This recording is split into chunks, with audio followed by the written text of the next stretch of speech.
பூமி சிதா சீரியல்ல இப்போ ஒரு அருமையான எபிசோட் வந்திருக்குன்னே சொல்லலாம். மிஸ் பண்ணாம ஃபுல்லோடையும் கேளுங்க. அதுக்கு முன்னாடி இந்த வீடியோ பிடிச்சிருந்துச்சுன்னா லைக் பண்ணி பாருங்க. ரொம்ப பிடிச்சிருந்துச்சுன்னா நம்ம சேனலுக்கு வந்து சப்ஸ்கிரைப் பண்ணி கண்டினியூஸ் ஆதரவு வந்து தாங்க. நம்ம சித்தார்த்து, ராணி ஒட்டுமொத்த குடும்பம் ஹாலில் உட்காந்து சிரிச்ச முகமாக பேசிகிட்டு இருக்கிறப்ப, தாத்தா உங்களோட 75வது வயசு பிறந்த நாளில் வந்து நம்ம 60ஆம் கல்யாணம் 80வது கல்யாணம் போல் சூப்பராக வந்து கொண்டாட போகிறோம் அப்படின்னு சொல்லிட்டு இருக்காங்க. அந்த இடத்துல எதுக்காக ராணி இப்படியெல்லாம் செலவு பண்ணிகிட்டு இருக்கேன் வேணாம்மா அப்படின்னு சொல்லும்போது, இருக்கட்டுங்க நமக்காக பண்ணாட்டா வேறு யாருக்கும் பண்ணுவா. இன்னொன்று அவங்க பேரனும் பார்ப்பாங்கல்ல, அதாவது கொள்ளு பேரனை சொல்கிறியாம்மா, சரி சரி தாத்தா இதை நாங்கள் உங்களுக்காக தான் பண்ணுறோம், நீங்கள் நல்லா இருக்கணுங்கிற ஒரே காரணத்துக்காக தான். அது மட்டும் இல்லாமல் இது மாதிரிலாம் இத்தனை பேர் வந்து பூஜையெல்லாம் பண்ணி அவங்க தாலி எடுத்து கொடுத்து தான் நீங்கள் வந்து பாட்டி கழுத்தில் கட்ட போகிறீங்க. எனக்கு ரொம்ப சந்தோஷமாக இருக்குமா. வயசாக வயசாக யாருமே யாரும் மதிக்க மாட்டாங்க. அப்படி இருக்கும்போது இன்னமும் எனக்கு அதே கம்பீரத்தை நீங்கள் கொடுக்குறீங்க.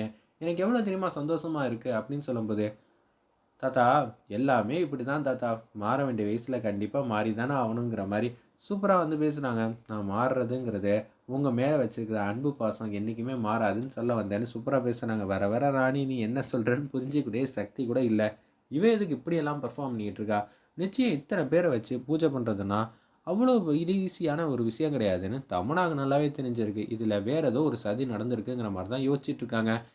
ராணி வந்து திங்க் பண்ணுறாங்க. அந்த புக்கில் படித்தது எல்லாத்தையும் ஞாபகப்படுத்தி பார்க்குறாங்க. இது மாதிரிலாம் கனவு வந்திருக்குன்னா நிச்சயம் வந்து நம்ம நம்பூதிரிக்கு ஃபோன் அடித்தா தான் உண்டுங்கிற மாதிரி யோசிச்சுட்டு இருக்கிறப்ப, அப்பன்னு பார்த்து ஜான்சி வந்து ஃபோன் அடிக்கிறாங்க. நம்ம ராணிக்கு காலை வந்து அட்டன் பண்ணுறாங்க. நேத்ரா வெளியில் வந்துட்டா. என்ன சொல்கிறீங்க மேடம், நீங்கள் பார்த்துருக்கலாம்ல. ஆமாம் என்ன பண்ணுறது, எங்களுக்குன்னு ஒரு ரூல்ஸ் அண்ட் ரெகுலேஷன் இருக்குது, இதை இன்னொருத்தவங்க தான் பண்ணாங்கங்கிற மாதிரி சொல்கிறப்ப, நேத்ராவை நாங்கள் ஆட்டோமேட்டிக்காக வெளியே விட்டு தான் ஆகணும், வேறு வழியே இல்லை. ஏன்னா நேத்ரா எதுவும் வாயை திறக்கவே இல்லை. அந்த ஒரு நபர் வந்து வாயை திறந்து இது மாதிரி சொல்லிட்டாங்க. நாங்கள் என்னமா பண்ண முடியும் ராணிங்கிற மாதிரி சொன்னோன்னே பேர் எதிர்ச்சியா பாட்டமாக ஆயிட்டாங்க. அந்த இடத்துல நம்ம ராணி சித்தார்த் என்ன ஏதுன்னு கேட்குறாங்க. உடனே கோச்சிக்கிட்டு குடுக்குன்னு உள்ளே வந்து போகிறாங்க. இவ ஆவுனா கோவமாயிடுறா, எதுக்கு கோவமாகறான்னு தெரியல. இந்த குடும்பத்துக்கு நல்லது தான் செய்வா, இருப்பினும் இப்போ எந்த பிரச்சனை வந்து கிளம்பியிருக்குன்னு தெரியலையேங்கிற மாதிரி சித்தார்த் வந்து யோசிக்கிறாங்க. அந்த இடத்துல சாவித்திரிக்காங்களாம் வந்து ரூமுக்கு வந்து வந்துட்டாங்க. அத்தை நிச்சயம் இந்த மாதிரி யார்கிட்டேயும் பர்மிஷனே கேட்காம இந்த மாதிரி பூஜை பண்ணியிருக்கா. இந்த வீட்டில் பெரிய மனுஷினா அது நீங்கள் தான். தாத்தா பாட்டிக்கு அப்புறம் உங்கள்கிட்டையும் கேட்கல. அடுத்தது நம்ம ரகுவரன் மாப்பிள்ளை, அவர்கிட்டையும் கேட்கலனா என்ன நினச்சிக்கிட்டு இருக்கா ராணிங்கிற மாதிரி கடுப்பில் வந்து சொல்லிட்டு இருக்கிறப்ப, இந்த பூஜையெல்லாம் அவ்வளோ ஈஸியாலாம் யாரும் பண்ண மாட்டாங்க. எனக்கு தெரிஞ்சு அந்த சித்தர் மாதிரி இருக்கிறவங்களாம் வரவே மாட்டாங்க.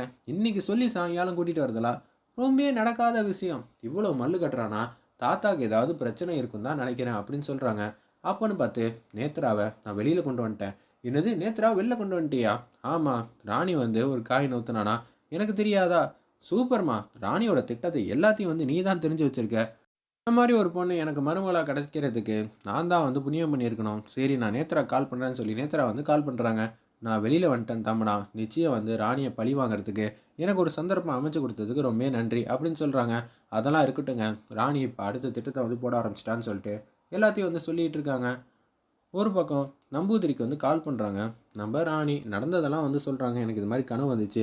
ஏம்மா அவங்களெல்லாம் சட்டுன்னுலாம் கூப்பிட்டலாம் வரமாட்டாங்கம்மா அப்படின்னு சொல்கிறாங்க. என்ன சாமி சொல்கிறீங்க, அவங்க வரமாட்டாங்களா, இப்போ எப்படி வந்து அழைக்கிறது, அப்போனா பிரச்சனை மேலே பிரச்சனை வந்து இருக்குதே அப்படின்னு சொன்னேன். எதுவுமே மாற்ற முடியாது அப்படின்னு சொல்லி வேதனையோடு இருக்காங்க. நேத்ரா கிட்ட வந்து ஃபோனில் வந்து பேசுகிறாங்க. நம்ம தம்மனா, நான் இது மாதிரி திட்டம் போட போகிறேன், தாத்தாவை பத்திரமா அனுப்பிச்சி வைக்க போகிறேன், காரணம் வந்து ராணி தான், அவங்க குழந்த தான் அப்படின்னு சொல்ல போகிறேன். இதெல்லாம் சொன்னா நிச்சயம் நம்பி தானே ஆகணும். எப்படி இதெல்லாம் நம்ப வைப்பீங்க? நம்ப சொன்னால் நம்ப மாட்டாங்க. ஆனால் நம்ம திட்டம் போட்டு காய நவுத்தணும்னா கண்டிப்பாக வந்து நம்புவாங்கள்ல. ஓகே ஓகே எனக்கு புரியுது, ஜோசியரை வச்சு ப்ளே பண்ண போகிறீங்க.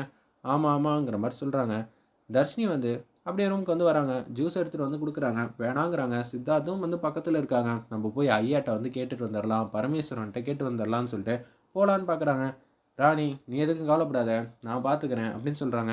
உனக்கு என்னையா தெரியும், அவங்களாம் கூப்பிட்டா வரமாட்டாங்க, ரொம்ப கஷ்டம்தான். நான் ஐயா கிட்டே போய் கேட்டேன். யார், பரமேஸ்வரன் ஐயா கிட்டேயா? ஆமாம். சின்னதாக வந்து ஃப்ளாஷ்பேக் மாதிரி சொல்கிறாங்க. இங்கே என்ன நடந்துச்சுன்னு சித்தார்த் வந்து அவரை பார்த்து வந்து சிரிச்சிட்டே வராப்புல.